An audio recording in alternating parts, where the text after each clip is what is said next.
এখানে দুইটা রিজন আছে আর কি একসাথে ইলেকশন করার। প্রথমত হচ্ছে ডাকসু নির্বাচনে আসলে সবাই যে কোনো প্যানেলের হয়ে নির্বাচন করে। একাকী নির্বাচন করে 18টা হলের প্রত্যেকটা শিক্ষার্থীর কাছে পৌঁছানো এটা অনেক টাফ প্রথমত।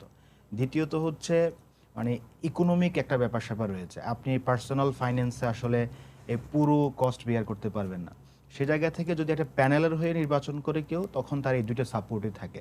একটা হচ্ছে প্যানেলের থ্রুতে সে সব জায়গায় রিচ করতে পারে। সেকেন্ডলি হচ্ছে প্যানেল থেকে একটা ইকোনমিক সাপোর্টও পায়। তো আমি যেহেতু ছাত্র শিবিরের সদস্য, তো আমার এই প্যানেলে নির্বাচন করাটা এক প্রকার সাংগঠনিক সিদ্ধান্ত। আমার দায়িত্বশীলরা সিদ্ধান্ত দিয়েছেন এই প্যানেলে নির্বাচন করতে হবে সেখান থেকে।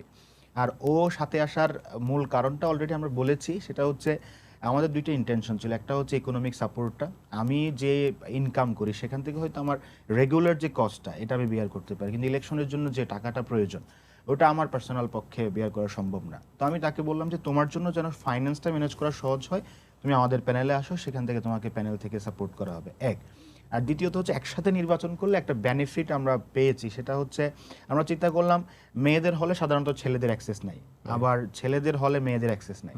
ফলে যেটা হবে একসাথে নির্বাচন করলে একই প্যানেল থেকে আমার ছেলেদের হলগুলোতে আমি তার প্রচারণাটা করতে পারবো, আর মেয়েদের হলগুলোতে সে আমার প্রচারণাটা করতে পারবে। ফলে একই সাথে ঢাকা ইউনিভার্সিটির 18টা হলের সকল শিক্ষার্থীর কাছে পৌঁছাটা সম্ভব। তো সে জায়গা থেকে মনে হলো যে না, this could be an advantage, so সেই অ্যাডভান্টেজটা আমরা নিতেই পারি, সেজন্য একসাথে একই প্যানেল থেকে নির্বাচন।